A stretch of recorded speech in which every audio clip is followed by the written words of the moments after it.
Hi hello and ನಮಸ್ಕಾರ welcome back to my channel Shrisu vlogs Kannada. ಎಲ್ಲರೂ ಹೆಂಗಿದ್ದೀರಾ? ಐ ಹೋಪ್ ಎಲ್ಲರೂ ಚೆನ್ನಾಗಿದ್ದೀರಾ ಅಂತ ಅನ್ಕೋತೀನಿ. ನಾನು ಕೂಡ ತುಂಬಾ ಚೆನ್ನಾಗಿದ್ದೀನಿ. ಇದು ವೆಡ್ನೆಸ್ಡೇ ಮಾರ್ನಿಂಗ್ ವ್ಲಾಗ್ ಆಗಿರುತ್ತೆ.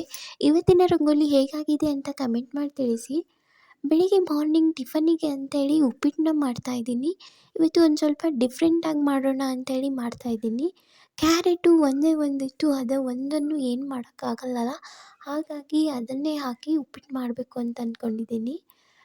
ಕ್ಯಾರೆಟು, ಈರುಳ್ಳಿ ಮತ್ತು ಹಸಿರು ಮೆಣಸಿನ್ಕಾಯಿನ ತೊಗೊಂಡಿದ್ದೀನಿ. ಅದನ್ನೆಲ್ಲನೂ ಹೆಚ್ಚಿಟ್ಕೊತಾ ಇದ್ದೀನಿ. ಈ ಕ್ಯಾರೆಟ್ನ ತುಂಬ ಸಣ್ಣದಾಗಿ ಹೆಚ್ಕೊಂಡಿದ್ದೀನಿ. ಇಲ್ಲಿ ರವೆನ ಚೆನ್ನಾಗಿ ಹುರ್ಕೊತಾ ಇದ್ದೀನಿ. ಈ ರವೆ ಚೆನ್ನಾಗಿ ಹುರ್ಕೋಬೇಕಾದ್ರೆ ಕಲರ್ ಚೇಂಜ್ ಆಗುತ್ತೆ, ಆಗ ಗೊತ್ತಾಗುತ್ತೆ. ಹಾಗೆ ಸೈಡಲ್ಲಿ ನಾನು ಇದಕ್ಕೆ ನೀರನ್ನ ಇಡ್ತಾಯಿದ್ದೀನಿ. ಇಲ್ಲಿ ನಾನು 2 ಕಪ್ಪಷ್ಟು ರವಾನ ತಗೊಂಡಿನಿ. ಅದಕ್ಕೆ ನಾನು 6 ಕಪ್ಪಿನಷ್ಟು ನೀರನ್ನ ತೊಗೊತಾ ಇದ್ದೀನಿ. ಈ ಥರ ತೊಗೊಂಡಿದ್ರೆ ಉಪ್ಪಿಟ್ಟು ಚೆನ್ನಾಗಾಗುತ್ತೆ. ಹಿಂಗೆ ಉದುರು ಗಟ್ಟಿ ಆಗೋದಿಲ್ಲ. ಈ ಮದುವೆ ಮನೆಯಲ್ಲೆಲ್ಲ ಮಾಡ್ತಾರಲ್ಲ ಆ ಥರ ಆಗುತ್ತೆ. ನಮ್ಮ ಮನೇಲಿ ಇದೇ ಥರನೇ ಇಷ್ಟ ಆಗುತ್ತೆ. ಆ ಥರ ಮಾಡಿದರೆ ಇಷ್ಟ ಆಗಲ್ಲ ಅಷ್ಟೊಂದಾಗಿ. ಅದಕ್ಕೆ ಇದು ತುಂಬ ಚೆನ್ನಾಗಿ ಸೇರುತ್ತೆ. ಒಬ್ಬೊಬ್ರಿಗೆ ಒಂದೊಂದು ಚಾಯ್ಸ್ ಇರುತ್ತೆ ಅಲ್ವಾ? ಯಾರಿಗೆ ಈ ಥರ ಸೇರಿದರೆ ಇನ್ನೂ ಕೆಲವೊಬ್ಬರಿಗೆ ಹಿಂಗೆ ಉದುರಾಗಿ ಸೇರುತ್ತೆ. ಇಲ್ಲಿ ನೋಡಿ, ಇದಕ್ಕೆ ನಾನು ಅದೇ ಪಾತ್ರೆಯಲ್ಲೇ ಎಣ್ಣೆ ಹಾಕ್ಕೊಂಡಿದ್ದೀನಿ.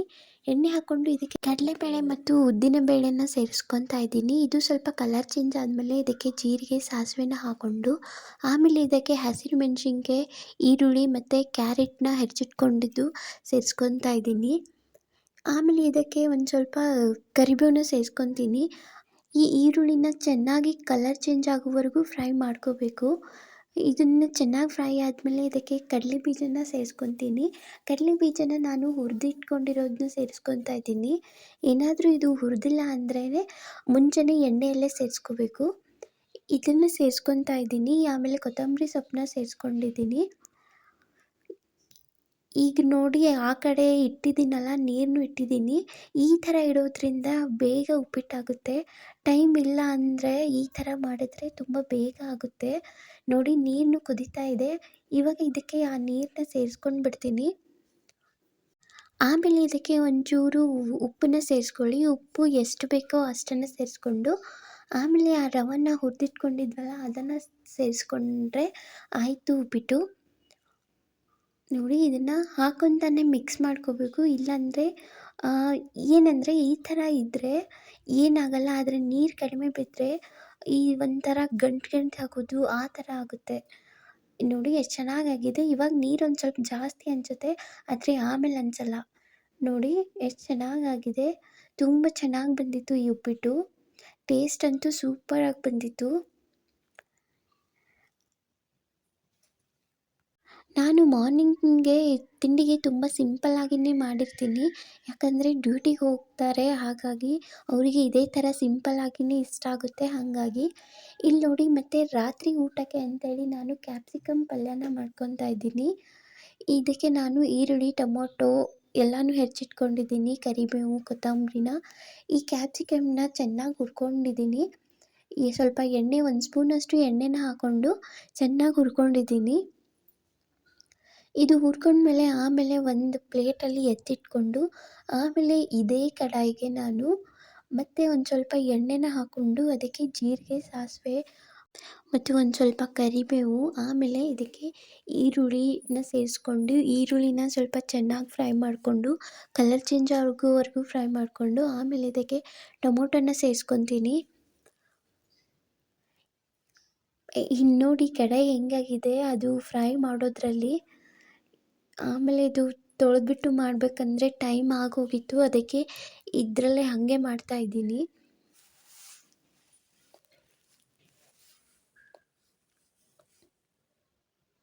ಇದಕ್ಕೆ ಇವಾಗ ಒಗ್ಗರಣೆಗೆ ಎಣ್ಣೆನ ಸ್ವಲ್ಪ ಹಾಕ್ಕೋಬೇಕು. ಯಾಕಂದರೆ ನಾವು ಮುಂಚೆನೇ ಸ್ವಲ್ಪ ಎಣ್ಣೆನ ಹಾಕ್ಕೊಂಡು ಫ್ರೈ ಮಾಡ್ಕೊಂಡಿದ್ವಲ್ವ, ಹಾಗಾಗಿ ಜಾಸ್ತಿ ಬೇಕಾಗಲ್ಲ. ಯಾರಿಗೆ ಎಣ್ಣೆ ಇಷ್ಟ ಜಾಸ್ತಿ ಬೇಕನ್ನೋರು ಜಾಸ್ತಿನ ಹಾಕ್ಕೋಬೋದು. ಆದರೆ ಯಾರಿಗೆ ಎಣ್ಣೆ ಬೇಡ ಅನ್ಸೋರಿಗೆ ಸ್ವಲ್ಪ ಕಡಿಮೆ ಹಾಕ್ಕೊಂಡ್ರೆ ಚೆನ್ನಾಗಿರುತ್ತೆ. ಇಲ್ಲಿ ನೋಡಿ ನಾನು ಕೊಬ್ಬರಿನ ತುರಿದ್ಬಿಟ್ಟು ಹಾಕಿಲ್ಲ ಇದಕ್ಕೆ. ನಾನು ಸಣ್ಣದಾಗಿ ಕಟ್ ಮಾಡ್ಕೊಂಡು ಹಾಕಿದ್ದೀನಿ. ಯಾಕಂದರೆ ಇದು ತಿನ್ನಬೇಕಾದ್ರೆ ಬಾಯಲ್ಲಿ ಸಿಗುತ್ತಲ್ಲ ಆವಾಗ ಟೇಸ್ಟ್ ಚೆನ್ನಾಗಿರುತ್ತೆ. ಹಾಗಾಗಿ ಈ ಥರ ಹಾಕ್ಕೊಂಡಿದ್ದೀನಿ. ನಿಮಗೆ ಈ ಥರ ಇಷ್ಟ ಇಲ್ಲ ಅಂದರೆ ನೀವು ತುರಿದ್ಬಿಟ್ಟೇ ಹಾಕ್ಕೋಬೋದು. ಆಮೇಲೆ ಇದಕ್ಕೆ ಉಪ್ಪನ್ನ ಸೇರಿಸ್ಕೊತಾ ಇದ್ದೀನಿ. ಉಪ್ಪನ್ನು ಸೇರಿಸ್ಕೊಂಡು ಇದು ಸ್ವಲ್ಪ ಇನ್ನೊಂದು ಸ್ವಲ್ಪ ಫ್ರೈ ಆದಮೇಲೆ ಟೊಮೊಟೊ ಎಲ್ಲನೂ ಸಾಫ್ಟ್ ಆದಮೇಲೆ ಇದಕ್ಕೆ ಕ್ಯಾಪ್ಸಿಕಮ್ನ ಸೇರಿಸ್ಕೊತಾ ಇದ್ದೀವಿ. ಈ ಕ್ಯಾಪ್ಸಿಕಮ್ ಸೇರಿಸ್ಕೊಂಡ್ಮೇಲೆ ಇದಕ್ಕೆ ಸ್ವಲ್ಪ ನೀರನ್ನ ಸೇರಿಸ್ಕೊತೀನಿ. ಯಾಕಂದರೆ ಇದು ಬೇಯಬೇಕಲ್ಲ, ಹಾಗಾಗಿ ಸ್ವಲ್ಪ ನೀರನ್ನ ಸೇರಿಸ್ಕೊಂಡಿದ್ದೀನಿ. ಇದಕ್ಕೆ ಇವಾಗ ಕೊತ್ತಂಬರಿನ ಸೇರಿಸ್ಕೊತೀನಿ. ನಾನು ಕೆಲವೊಂದಕ್ಕೆ ಕೊತ್ತಂಬರಿನ ಮೇಲೆ ಹಾಕ್ಕೊತೀನಿ, ಇನ್ನು ಕೆಲವೊಂದಕ್ಕೆ ಒಗ್ಗರಣೆಯಲ್ಲೇ ಹಾಕಿರ್ತೀನಿ. ಎಲ್ಲದಕ್ಕೂ ಒಂದೇ ಥರ ಏನು ಮಾಡಲ್ಲ. ಹಾಗಾಗಿ ಆ ಕಡೆ ಅದನ್ನು ಮುಚ್ಚಿಟ್ಟಾಯಿತು. ಅದು ಇನ್ನೂ ಸ್ವಲ್ಪ ಬೇಯಬೇಕು. ಅಲ್ಲಿವರೆಗೂ ಈ ಕಡೆ ನಾನು ಹೆಸರುಬೇಳೆ ಸಾರನ್ನ ಮಾಡ್ತಾಯಿದ್ದೀನಿ. ಇದು ಹೆಸರುಬೇಳೆನ ಚೆನ್ನಾಗಿ ತೊಳ್ಕೊಂಡು ಇದಕ್ಕೆ ನೀರು ಹಾಕ್ಕೊಂಡು ಇಟ್ಕೊಂಡಿದ್ದೀನಿ. ಅದಕ್ಕೆ ಒಂದು ಟೊಮೊಟೊನ ತೊಗೊಂಡಿನಿ. ಆಮೇಲೆ ಹಾಫ್ ಈರುಳ್ಳಿನ ತೊಗೋತಾ ಇದ್ದೀನಿ. ಈರುಳ್ಳಿನೂ ಸಣ್ಣದಾಗಿ ಹೆಚ್ಕೊಂಡು ಇದರಲ್ಲೇ ಸೇರಿಸ್ಕೊತೀನಿ ನಾನು. ಈ ಥರ ಹಾಕೋದ್ರಿಂದ ಟೇಸ್ಟ್ ಚೆನ್ನಾಗಿ ಬರುತ್ತೆ. ಹಾಗಾಗಿ ನಾನು ಹೀಗೆ ಮಾಡೋದು. ಈರುಳ್ಳಿನ ಇದ್ರಲ್ಲಿ ಸೇರಿಸ್ಕೊಂಡ್ರೆ ಬೆಳ್ಳುಳ್ಳಿಯಿಂದ ಒಗ್ಗರಣೆ ಕೊಡ್ತೀನಿ. ಆಮೇಲೆ ಇದಕ್ಕೆ ಒಂದು ಸ್ವಲ್ಪ ಅರಿಶಿಣದ ಪುಡಿ ಮತ್ತು ಖಾರದ ಪುಡಿನ ಸೇರಿಸ್ಕೊತಾ ಇದ್ದೀನಿ. ಇದರಲ್ಲೇ ಸೇರಿಸ್ಕೋದ್ರಿಂದ ನಾವು ಇದು ಖಾರದ ಪುಡಿನೂ ಚೆನ್ನಾಗಿ ಕುದಿಯುತ್ತೆ ಇದ್ರ ಜೊತೆಯಲ್ಲೇ. ಹಾಗಾಗಿ ಇದನ್ನೇ ಹಾಕ್ಕೊತೀನಿ. ಆಮೇಲೆ 1 ಸ್ಪೂನಷ್ಟು ಎಣ್ಣೆನ ಹಾಕ್ಕೊಂಡಿದ್ದೀನಿ.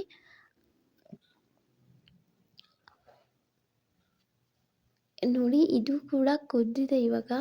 ಇನ್ನೊಂದು ಸ್ವಲ್ಪ ನೀರಿತ್ತು. ಆಮೇಲೆ ಇದಕ್ಕೆ ಒಂದು ಸ್ವಲ್ಪ ಶೇಂಗದ ಪುಡಿನ ಸೇರಿಸ್ಕೊತಾ ಇದ್ದೀನಿ, ಅಂದರೆ ಕಡಲೆ ಬೀಜ ಪೌಡರು.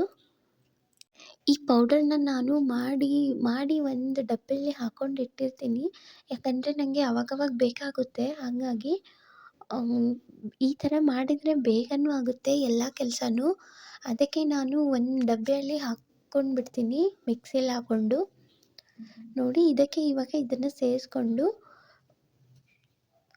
ಇನ್ನೊಂದು ಸ್ವಲ್ಪ ಮುಚ್ಚಿದ್ರೆ ಆಯಿತು, ರೆಡಿಯಾಗಿದೆ ಇದು ಇವಾಗ. ಈ ಕಡೆ ಬೇಳೆನೂ ಕುದ್ದಿದೆ. ಇದಕ್ಕೆ ನಾನು ಒಗ್ಗರಣೆ ಕೊಡ್ತಾ ಇದ್ದೀನಿ. ಇದಕ್ಕೆ 1 ಸ್ಪೂನಷ್ಟು ಎಣ್ಣೆನ ಹಾಕ್ಕೊಂಡಿದ್ದೀನಿ. ಎಣ್ಣೆ ಹಾಕ್ಕೊಂಡು ಇದಕ್ಕೆ ಜೀರಿಗೆ ಸಾಸಿವೆನ ಹಾಕ್ಕೊಂಡು ಬೆಳ್ಳುಳ್ಳಿನ ಸೇರಿಸ್ಕೊತೀನಿ, ಕರಿಬೇವು ಮತ್ತು ಅದು ಅರ್ಧ ಈರುಳ್ಳಿ ಉಳಿದಿತ್ತಲ್ವ ಹಾಫು, ಅದಕ್ಕೆ ಕುದಿಯಬೇಕಾದ್ರೆ ಹಾಕಿದ್ವಿ. ಇನ್ನೂ ಹಾಫ್ ಇತ್ತು, ಅದೂ ಹಾಫ್ನ ಈ ಒಗ್ಗರಣೆಯಲ್ಲಿ ಸೇರಿಸ್ಕೊತಾ ಇದ್ದೀನಿ. ಇದು ಸ್ವಲ್ಪ ಕಲರ್ ಚೇಂಜ್ ಆದಮೇಲೆ ಬೇಳೆನ ಇದರಲ್ಲಿ ಹಾಕ್ಕೊಂಡ್ಬಿಟ್ರೆ ಆಯಿತು. ಈ ಸ್ವಲ್ಪ ಬೇಳೆ ಹಾಕ್ಕೊಂಡು ಬೇಗನೆ ಒಂದು ಪ್ಲೇಟ್ನ ಮುಚ್ಚಿಬಿಡಬೇಕು. ಆಗ ಇದು ಚೆನ್ನಾಗಿ ಟೇಸ್ಟಾಗಿ ಬರುತ್ತೆ ಅಂತೆ. ಇದು ನಮ್ಮಮ್ಮ ಹೇಳಿದ್ದು ನನಗೆ. ಚೆನ್ನಾಗಿ ಬರುತ್ತೆ, ಯಾಕಂದರೆ ಒಗ್ಗರಣೆ ಹಾರೋಗಲ್ಲ, ಅದರಲ್ಲೇ ಇರುತ್ತೆ ಅಂಥೇಳಿ ಈ ಥರ ಹೇಳ್ತಾರೆ ನಮ್ಮ ಕಡೆ. ಹಾಗಾಗಿ ನಾನು ಇದೇ ಥರನೇ ಮಾಡೋದು. ನೋಡಿ ಇದು ಇವಾಗ ಜಾಸ್ತಿ ಕುದಿಬೇಕಾಗಿಲ್ಲ. ಯಾಕಂದರೆ ನಾವು ಕುಕ್ಕರಲ್ಲಿನೇ ಎಲ್ಲನೂ ಸೇರಿಸ್ಕೊಂಡು ಕುದಿಸ್ಕೊಂಡಿದ್ವಲ್ಲ, ಹಾಗಾಗಿ ಇವಾಗ ಜಾಸ್ತಿ ಏನು ಟೈಮ್ ಹಿಡಿಯಲ್ಲ ಹೀಗೆ ಮಾಡಿದ್ರೆ. ಆಮೇಲೆ ಇದಕ್ಕೆ ಒಂಚೂರು ಕೊತ್ತಂಬರಿನ ಸೇರಿಸ್ಕೊತೀನಿ. ಸೇರಿಸ್ಕೊಂಡು ಒಂದು ಸ್ವಲ್ಪ ಕುದಿಸ್ಕೊಂಡು ಮುಚ್ಚಿಟ್ಬಿಟ್ರೆ ಆಯಿತು, ಇಷ್ಟೇ. ಇದು ಕೂಡ ಇವಾಗ ರೆಡಿ ಆಗಿದೆ. ಮತ್ತು ಈ ಕಡೆ ಚಪಾತಿನ ಮಾಡ್ಕೊಳ್ತಾ ಇದ್ದೀನಿ.